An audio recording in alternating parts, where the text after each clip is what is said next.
ओम नमः शिवाय। भारतीय धर्मशास्त्रों में चार बड़ी रात्रियों का वर्णन आया है। चारों ही रात्रियां अपने आप में महत्वपूर्ण स्थान रखती है। काल रात्रि, महारात्रि, मोहरात्रिश्च दारुणा। काल रात्रि दीपावली की रात्रि को कहा जाता है। मोहरात्रि जन्माष्टमी की रात्रि को कहा गया है और दारुणा होली की रात्रि को दारुणा कहा गया है। और शिवरात्रि को महारात्रि कहा गया है। इस प्रकार यह चारों ही रात्रियां अपने आप में महत्वपूर्ण स्थान रखती है। शिवरात्रि के दिन ऐसा बताया गया है कि शिवरात्रि को भगवान शिव का प्राकट्य हुआ है।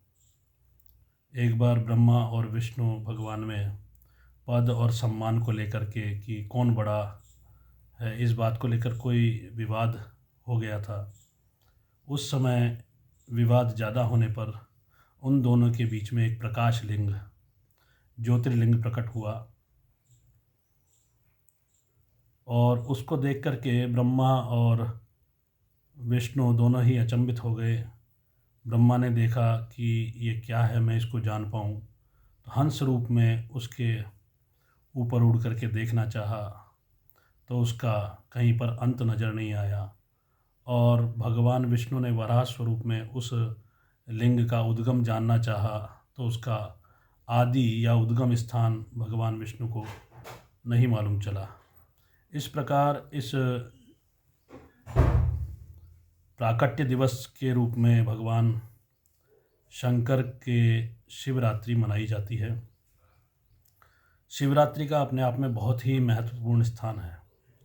भगवान शिव को त्रिनेत्र पंचवक्त्र के रूप में कहा गया है। वस्तुतः भगवान के पांचों वक्त्र जो चेहरे हैं, उसके अलावा एक षडामनाय भगवान ने दिए हैं, जिनको तंत्र भी कहा गया है।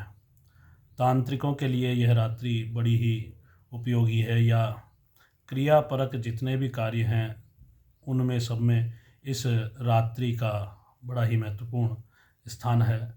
तो भगवान ने अपने प्रत्येक मुख से एक प्रकार के आगम रहस्य का वर्णन किया।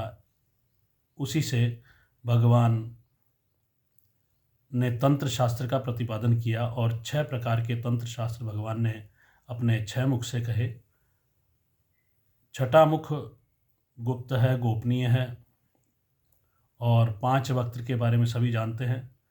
सद्यो जातम प्रपद्यामि सद्यो जाताय वै नमो नमः। भवे भवे नाति भवे भवस्वमां भवोद्भवाय नमः। सद्योजात, वामदेव इत्यादि ईशानादि जो नाम है, ये पंचवक्त्र भगवान का पूजन 4 प्रहर के अंदर शिवरात्रि में किया जाता है।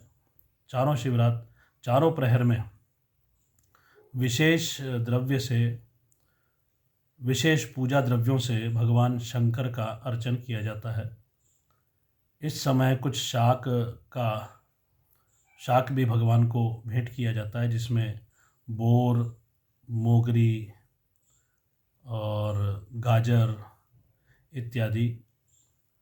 आक के फूल, अर्क के फूल और धतूरे के पुष्प, धतूर फल इत्यादि भगवान शंकर को समर्पित किए जाते हैं।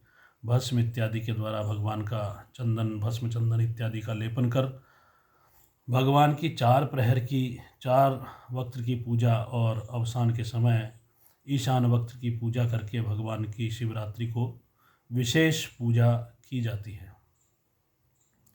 शिवरात्रि की कथा सर्वविदित है सभी को कि बहुत ही शिवरात्रि का क्या महत्व है। एक बहेलिया शिकारी जब शिकार करने को जंगल में गया, तब वह कुछ अंधकार हो जाने के समय एक वृक्ष पर चढ़ कर के बैठ गया कि मैं सुबह का इंतज़ार करता हूँ।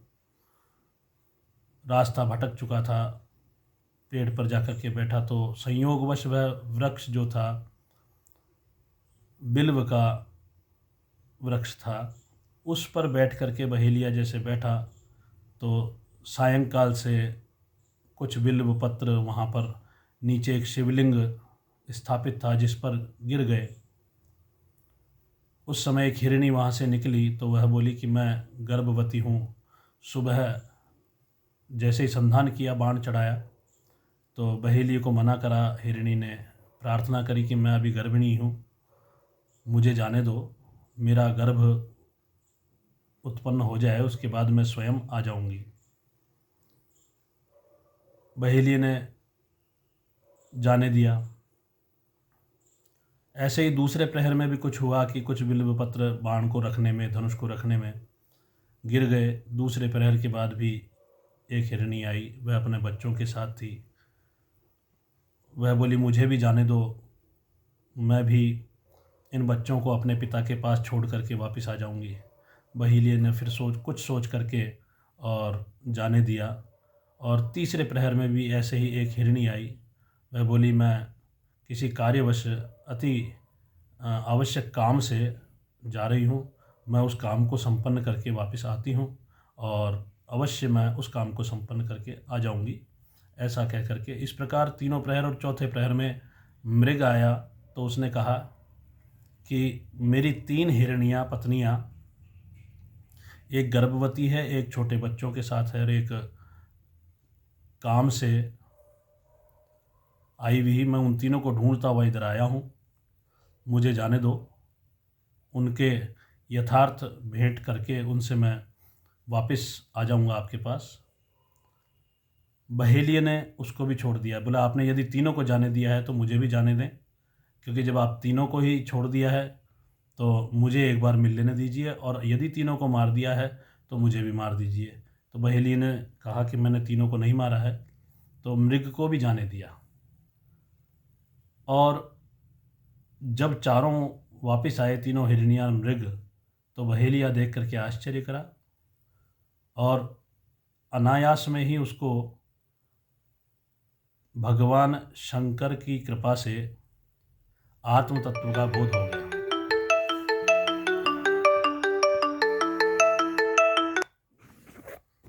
आत्म तत्व का बोध हुआ और अंततः वह शिव भक्त हुआ और मोक्ष की पदवी उसने प्राप्त करी।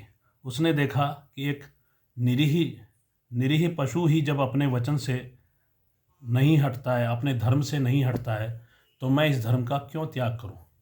और अनायास में यह फल उसको शिवरात्रि के दिन भूखे प्यासे उस वृक्ष पर बैठ करके भगवान शिव के ऊपर अन्न जाने में भी मोक्ष हो जाने के कारण हो गया। भगवान शिव की महिमा अनंत है, जिसको कहा नहीं जा सकता। महिमन स्तोत्र जो लिखा गया है वह भगवान शंकर की महिमा का प्रतिपादन करता है। अति प्राचीन श्लोकों में से उसका वर्णन आता है। बहुत ही प्राचीन स्तोत्र है महिमन स्तोत्र, शिव महिमन स्तोत्र, जिसमें भी एक असिति गिरि समम स्यात् कज्जलम सिंधु पात्रे सुर तरुवर शाखा लेखनी पत्रमुर्वी लिखति अति गृहीत्वा शारदा सर्वकालम तदपि तव गुणानामीश पारम न याति। ऐसा कहा गया है।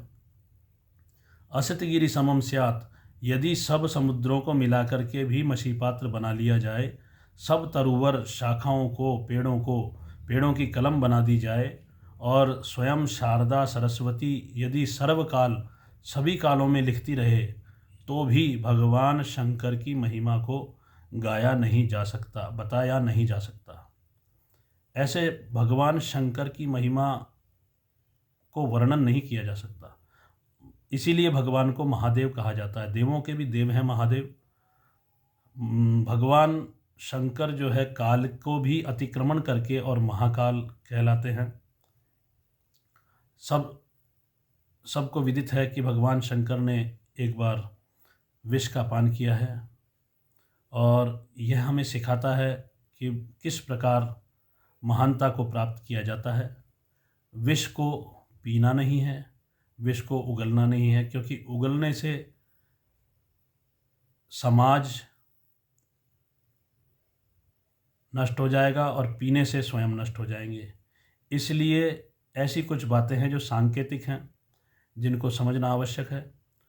भगवान शंकर को देख करके आप देखेंगे कि परिवार में किस प्रकार का वैमत्य होते हुए भी किस प्रकार सामंजस्य परिवार में रखा जाता है, और स्वयं विभूति रमा करके भगवान लोगों को ऐश्वर्य प्रदान करते हैं। किस प्रकार की भगवान की पारिवारिक स्थितियां है, फिर भी भगवान सभी के लिए मंगल प्रदान करते हैं। शिव का अर्थ ही होता है कल्याण करना। शम करोति इति शंकरः, और शिव का अर्थ है कल्याण करना। भगवान शंकर ही व्याकरण के प्रतिपादक हैं। पाणिनि की व्याकरण के सूत्र आपके ही डमरू से प्रतिध्वनित हैं। भगवान के हाथ में त्रिशूल बताता है कि भगवान ने तीनों प्रकार के शूल, भूत भविष्य वर्तमान, तीनों को धारण करके और तीनों से परे जाकर के भगवान महाकाल कहलाते हैं। इस प्रकार चारों ही रात्रियों का अपना अपना महत्व है, किंतु शिवरात्रि आत्मबोध कराने के लिए बहुत ही अच्छा व्रत और अपने आप में सर्वश्रेष्ठ है, इसीलिए महारात्रि कहा गया है। महतत्व की उत्पत्ति के साथ ही इसमें शिव मानस पूजा में एक बहुत ही सुंदर श्लोक आया है, जिसका अर्थ ये है: आत्मा त्वं गिरिजामतिः सहचरा प्राणा शरीरं गृहं पूजा ते विषयोपभोगरचना निद्रा समाधिस्थितिः संचारः पदयो प्रदक्षिणविधि स्तोत्राणि सर्वा गिरो यद् यद् कर्म करोमि तत्तदखिलं शंभो तवाराधनम। हे शंभो, मेरा तो जीवन ही आपकी आराधना में है। मैं आत्म तत्व में आपको ही समझता हूँ। मेरी जो मति है वो गिरजा माता के स्वरूप में, पार्वती जो है वो मति के रूप में है, और यह शरीर ही आपका मंदिर है। इस शरीर में विराजे हुए आत्म स्वरूप में स्वयं शिव ही हैं। मति पार्वती गिरिजा माता हैं, और प्राण अपान व्यान उदान समान नाग कृकलस धनंजय आदि जो ये प्राण उपप्राण हैं, यही प्राण, यही गण हैं, प्राण इत्यादि ही गण हैं। और मेरे शरीर से होने वाले सारे ही उपक्रम आपकी ही पूजा के स्वरूप में हैं, और मेरे मुख से जो भी वाणी निकले वो आपके स्तोत्र स्तवन आदि ही के रूप में निकलती है। और मेरे पद का संचरण, मेरे पाँव का संचरण आपकी प्रदक्षिणा के रूप में ही मैं जान करके और सब समय आपके आराधन में रहना चाहता हूँ, ऐसी भावना की गई है। शिवोहम की भावना इस श्लोक में आई है। देवो भूत्वा देवम यजेत, शिवो भूत्वा शिवम यजेत। ऐसे भाव से भगवान शंकर का अर्चन शिवरात्रि को करना चाहिए, हमेशा करना चाहिए। त्रिपुंड रुद्राक्ष आदि धारण करके और भगवान शंकर का 4 प्रहर का पूजन करके और अपने समस्त पापों का क्षय करते हुए, आत्म तत्व का बोध प्राप्त करते हुए, आनंद प्राप्त करते हुए महाशिवरात्रि का पर्व सभी को मनाना चाहिए। ओम नमः शिवाय।